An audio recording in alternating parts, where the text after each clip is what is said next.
Commodore Toriela last week said na sa tingin nila act of treason yung tila pagdedepensa ng ilang mambabatas sa China regarding the territorial dispute, and one of them is Senator Marcoleta who said isuko na lang ang Kalayaan Island Group.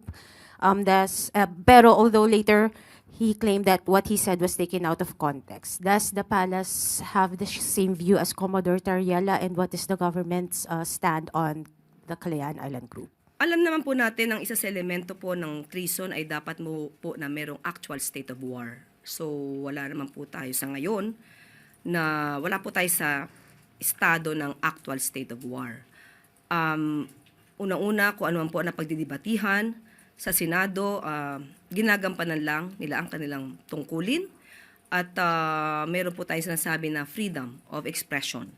Pero ang nais din po ng Pangulo, maipahatid ninuman ng bawat Pilipino kung ano ba ang ating karapatan sa ating teritoryo, kung ano ba ang interest natin sa West Philippine Sea.